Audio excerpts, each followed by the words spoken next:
Hey everybody, this is Phreak with an audio commentary for WCR, and this is another one of my own games. But let's get this to the 15-second mark at the 1x speed, and I'll try to talk about what I'm going to try to do during the game.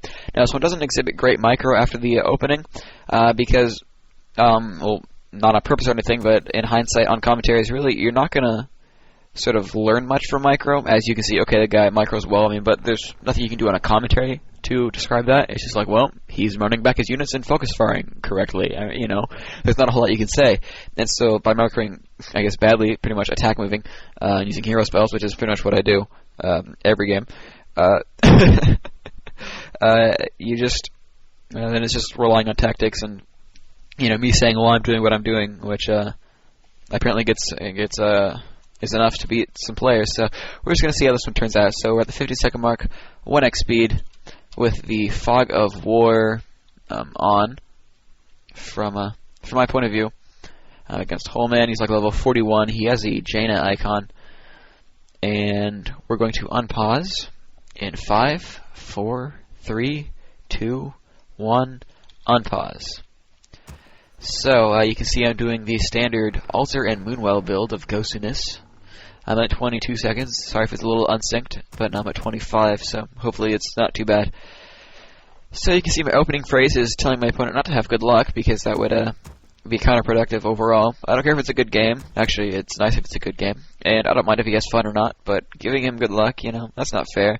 When you consider how many people say good luck at the opening of a match, and then how many people call their opponents luckers, yeah, that's nice. Good job wishing him good luck there.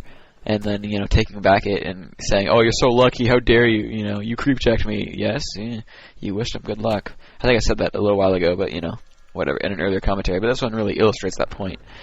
Anyway, you can see that, really, in this game, the strategy I'm really trying for the first time, I sort of heard about it and seen it maybe once or twice, but really have never done this before, and I thought I executed it pretty well for a first time through. So there's not always a whole lot I'm going to be able to say of the whole metagame of this, because I'm a little new to it, but due to my experiences with this game specifically so far, it seems to work pretty well. So this is a good tactic that you can try. It's a little bit away from the norm. But right now you can see my base build, and having played human for a while, and played orc, which also matters to an extent, setting up a good base build. I'm setting up my Night Elf base to also have a bit of a base build where my wisp on the left-hand side are really pretty protected. You have to really go around to get in there unless you sound like a footman. As you can see, I was actually lucky with this moon on the left-hand side with the Ancient of War next to it. That wasn't technically planned. I just kind of put the Ancient of War next to the Moonwell and, tried to fill in gaps and whatnot. And that happened to be lucky for me. So that wasn't specifically planned, but as you can see, it worked out pretty well for me. But overall, I'm trying to build this sort of semicircle around my base so that I have room for tech buildings inside. Like, if I need to place some Ancient Allures in there or an Ancient Protector, there's definitely room for it. And also, if they want to get inside my base, they're pretty much screwed if they want to run away or even to try to get in. As you can see right there, the archer has to go around, meaning that is a full block right there. That somehow between the AOW and that Moonwell, apparently my archer has to go around, so that means footmen do too. Anyway, now you're going to see the part that I saved this replay for. I'm going to be harassing him with my Warden. So I just want you guys to watch this and, ooh and ah about how ghosty I am. So right there I clicked the water mantle, as you might have seen. It had a little red halo around it. Now seeing how close it was to being killed by one Shadow Strike. Seeing as it was above 150 HP, it was not worth it. Now overall Shadow Strike I believe does about 115 damage. But here we go, Shadow Strike, bam, with 2 hit points. Take it, and thanks for the little hit point boost. So you can see I've already taken 1 creep. Now, I'm staying away from the Arcane Tower, seeing as it went up. I'm staying away from its Archmage and his Water Metals as well, because I don't really want to die. So what I'm doing is just staying away from his footmen, as you never want to get overzealous when you're against this human harassing, especially when he has 2 WEs out, plus his hero, which is ranged, Really, the best thing you can do is just to slow down his creeping. If he creeps anything big, you're definitely going to be able to win that, because he's going to be constantly hit and having to run back, getting free hits from creeps and whatnot. But anyway, I see his little weak footman, and so I'm going to go chase that down. Pretty much just seeing that, I want to select his units, see which one's low and whatnot. And now, as you could have seen there, that I could only actually see that one footman, so I went after it, then suddenly saw his Archmage, had to run away. So right now I'm just trying to, see his army and harass it effectively. I was hitting the Archmage and then realized that there's a low hit point Footman, so I went after that one instead. Now I see the low hit point Warrior, and bam, thanks for the kill and the item. Unfortunately, the Footman dies to creeps, but as you can see, I'm just picking off units, trying to take items and whatnot, trying to get into that Priest, but unable to reach it, so I'm just going to continue hitting this Footman. Now, I can always hide if I get focused a lot, but seeing as he's not coming after me, I'm pretty safe and just hitting this Footman a little bit. Now I'm just going to tank and let it die. I want to make sure I kill that. I Shadow Strike so that I don't waste any time. I didn't want to have to take more damage than I needed to, so I felt secure and just, chilling out. So anyway, I'm going to see this low hit point Water Metal. Luckily for me, the troll doesn't even go after it, so I'm just kind of running in and out. Seeing this one guy left, I'm just like, you know what, I'm going to kill it, and I get level 2 creep jacking him. Is that ownage or just complete ownage? But anyway, you can see that I'm building my expansion tree of life right now, and the reason for that is really just because, as I said, I'm trying something new. I'm really just experimenting with a lot of stuff, and one of the things I've realized with Night Elf is that if you do a one war build, like archers or hunts, both work. You can build expansion really pretty early into the game. It's really not that hard to build a tree of life. And one of the nice things about Night Elf is that you can actually just harass with your hero while you build archers at home. And just like Terran and StarCraft, you build that, command center, or in this case, tree of life, like just away from the expansion. You can always lift it off or uproot it and put it in there later. So whenever you have the money, you can go ahead and build the tree of life and you're fine. As you can see, I uproot and start spamming right click. As soon as I press the R key to try to get him to get next to that tree so that I can eat it as fast as possible. As you can see, this also coincides with me getting Tree of Ages and me realizing I don't have a freaking Huntress Hall. So, no Ancient of the Lores for me, just build more Moonwells and have fun. As you can see, I dropped the Circlet before I used the Moonwells because really that does work. It will save some Moon Juice. Trust me on this, it's true. I don't care if you guys think it's wrong, it's true. So there you go. But anyway, so you see I eat the tree with the Tree of Life. Now he doesn't have to go through the full animation, he just has to actually kill that tree, and then he'll start regenerating hit points. So, just, sort of FYI, whenever you eat trees, you can immediately tell him to go do stuff after he picks that up. It will work. Now another thing that people do is they try to eat a whole bunch of trees at once. That doesn't do anything. It just wastes time. If, your Tree of Life is getting owned by like 5 footmen, eat a tree, then start hitting the footmen. You never know when you might get a kill off that. You're going to lose your tree, or you're not going to lose your tree. It doesn't matter how many trees you eat in succession, like, how many actual forest trees you eat in succession. You're either going to lose it or you won't if you, eat a tree every 30 seconds. You're going to HP return at the same rate, so that doesn't mean anything. So at least getting some extra damage output is useful. You can see that my Hunter's Hall finishes, so I'm going to quickly grab 2 Wisps. Then I realize that I don't have enough money just yet, so I'm just going to send one off to Wood, as the other one, starts building that Ancient of Lore. So, you can see that I crabbed that spot to get level 3, and I think I'm gonna come right back and to his base and start attacking again. As I've got a very large archer force, and I've got that level 3 hero, which is so important. You see, I drop the circlet, use the Moonwell, and come back in there.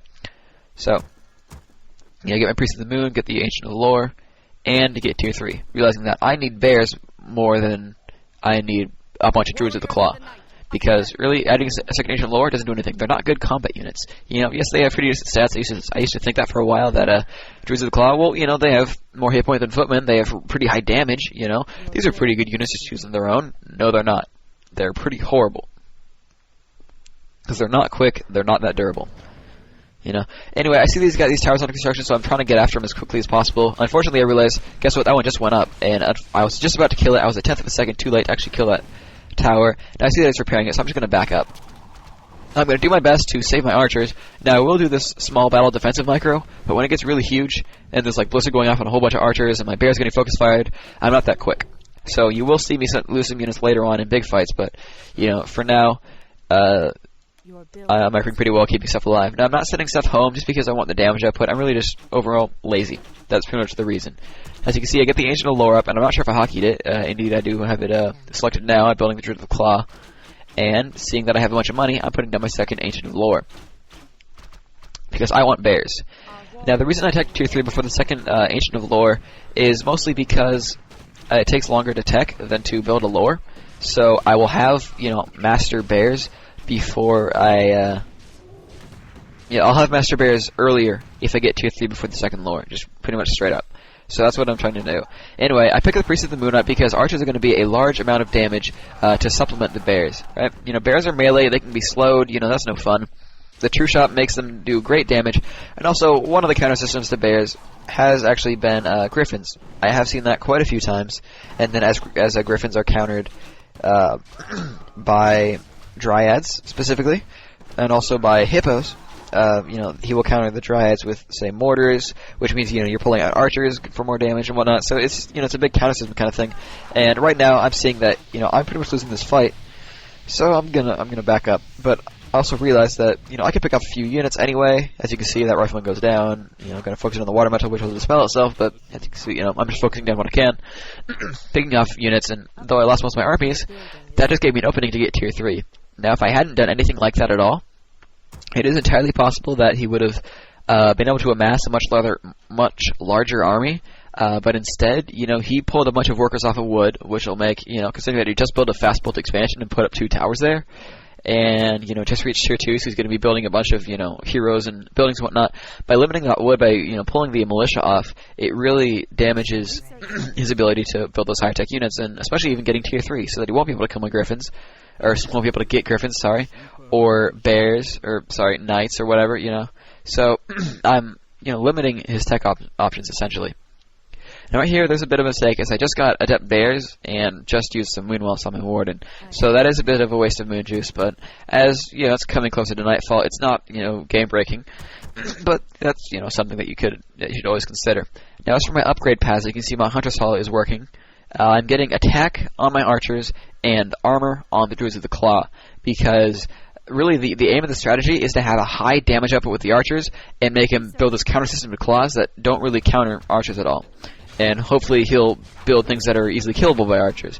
As a lot of people will build spellbreakers, plus rifles plus priests. And spellbreakers are definitely durable against archers, but when you consider that the archer damage output can increase very, very rapidly, it's not so bad actually just having them as a back line. Of course, bears will do more damage to those spellbreakers overall. Once they start falling, which shouldn't take too long, then you're pushing into rifleman force and priests, which are much more favorable in the scope of archers, because riflemen cannot counter archers for crap. Priests, of course, can't counter archers for crap as well, and this is generally they're a good counter system. Whereas dryads take more food, take a lot of wood too, and they're not that durable. They don't have as much damage as archers, so it's just it's a damage thing, really. Bears both do high damage and archers both do high damage. It's just dealing more damage than he can heal, which is, I guess, a bit of a indirect counter to priests. As if you're fighting with a bunch of footmen, priests do a whole lot. You're fighting with bears and archers with True Shot on them. Priests don't do quite so much anymore because they can't keep up. So anyway, you can see right there. Pause this right here. Pause in 3, 2, 1. Pause. So I'm at 11:56 and we're paused. Now, as you can see right there, was a move that I thought was really smart. I started focusing his bears with my archers and my priests at the moon. I took my warden and bears. By the way, my warden and bears are in group 1. My archers and potom are in group 2.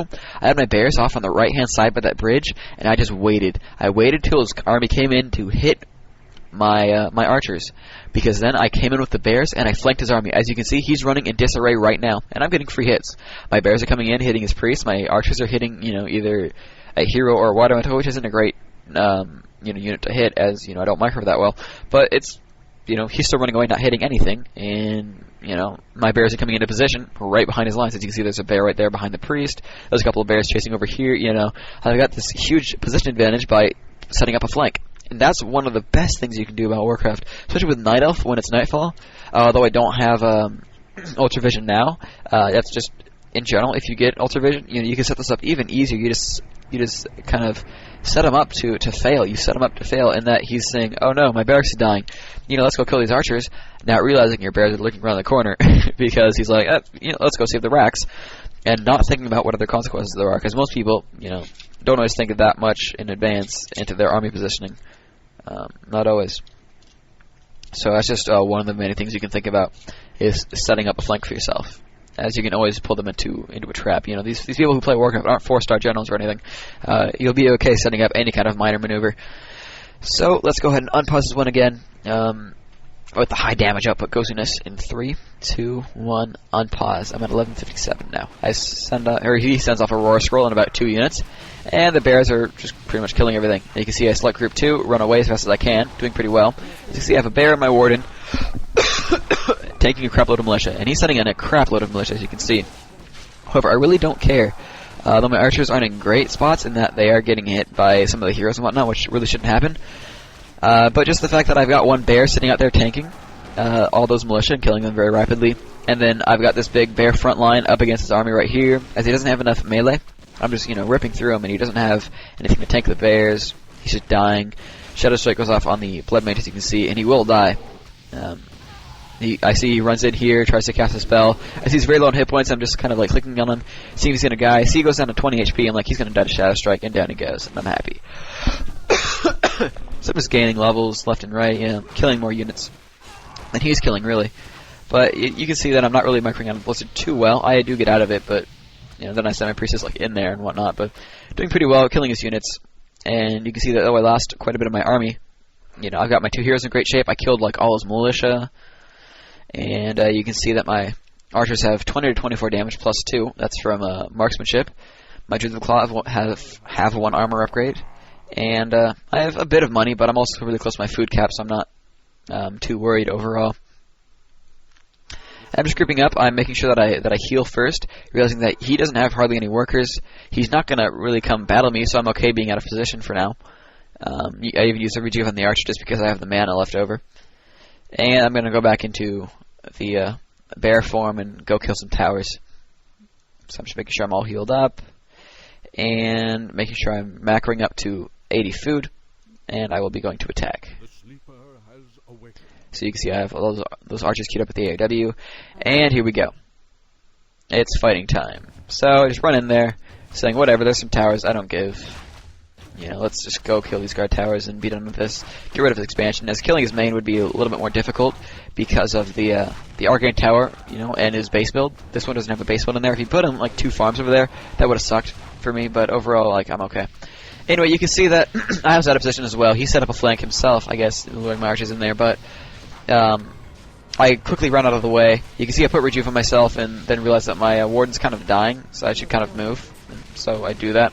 Get level 5, so that's cool. I think I picked up FOK, I'm not sure in particular, but morph all of them into Druids of the Claw, into bears, and just ripping through his army now, as he's got rifles and priests tanking now, as he lost most of his spellbreak. He's got good position, he's got good blizzard casting, that's Insomnia style, but he just leaves the game realizing that my front line's way too huge for him. You see the hero score, 5 and 4 versus 4 and 2. Really, another one of the main reasons for my hero choice is because there aren't any tavern heroes. And one of the main things you have to realize, specifically with the DH and Warden, is that really if you go 2 melee heroes, it's not gonna work out for you, because having 2 agility melee heroes, they're not going to be high level heroes, and they're going to be pretty weak, especially when you have like a Mountain King in there and spellbreakers and crap, and slow.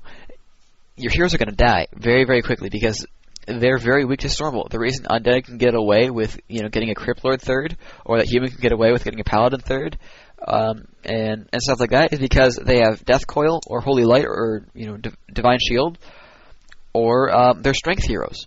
They don't die that fast. When you've got a DH with under 600 hit points at level 1, and a Warden with 550 hit points at level 1, even less than the DH, that they just get murdered, and especially when it's something as small as 2 Rivers, or even Plunder Isle, where there's not a whole lot of big creeps, or creeps in general. You're not going to level up your secondary heroes without having a fight. And when you have a fight, you're going to be fighting against the Mountain King. The Mountain King is going to kill your heroes. And so you're just going to, lose money and feed him EXP, as heroes are worth quite a bit of experience overall. And, you're just playing into his Mountain King's strength. And so by going Priest second, I'm saying that, I don't want a DH. It's not a tavern map, so I can't get like a Naga. Now, Keeper of the Grove is also a choice, and POTM's a choice, I got Priestess. Keeper of the Grove, I didn't think was super worthwhile because Treants, dispellable by Priest, Entangle, dispellable by Priest. You can't do anything about True Shot or Searing. I'm going to make archers no matter what, or at least Dryads, I'm going to have some kind of range damage. And so why not make them really, really own, and make them a target of of choice, because my bears aren't getting upgraded by my priestess. The archers are, and they're going to start adding up damage fast because they really do attack very quickly. I think their damage is pretty much underrated. They do more damage per second than huntresses if you don't count the glaive bounce, because their cooldown is shorter than that of huntresses. As you can see, the guy went to Blizzard, seeing that I was massing archers, and I was actually thinking, seeing the Blood Mage, he was going to go Flame Strike, but actually Banish was a pretty smart counter, and you're going to see that counter a lot more in 117, which would have sort of necessitated me to go Dryads. But as you can see, without Dryads, Banish is pretty well. But eventually it wears off, and the bears are going to own just as much, so it doesn't matter totally. But that's always something to think about. And so, just that goes to award and stuff. As you can see, I leveled up to 2 on creep checking. And he was like 1 1/3 from creeping, Creep checking is, that was just like showing the power of, not even going DH. I wouldn't have had half those kills with the Demon Hunter as opposed to a Warden. I wouldn't have been able to Shadow Strike the Noble Brute, wouldn't have been able to Shadow Strike 2 of those Footmen, and etc. It's the Warden, even though he... Even if he went Mountain King, I still think I'd have been in good shape, as I could always rejuvenate, and he wouldn't have had Banish to lock down my bear, so I'd have had even more damage per second output, And it's just overall a pretty good strat. Archer and Bear is very strong, because Bears just tank so well for the archers, and just, yeah. So, the second hero was because she's uncounterable in essence, and Warden's underrated against human, and overall I just own, etc. So, it's a good Nile strat for you guys to try, other than the stock Bear Dryad. It's, Bear Archer with a Warden and a Priestess, which is good. So, and just relying on both of them for high damage, so he's really in a lose-lose situation. No matter which one he focuses, he's going to take a lot of damage. So, this will be the end of this commentary. I hope you enjoyed, playing a little bit of Elf and whatnot, and I will be going back to Orc now, playing some more Orc, and hopefully getting better at that, learning some more. Diwas is indeed a total newbie. Spell it right or I'll ban you. Goodbye.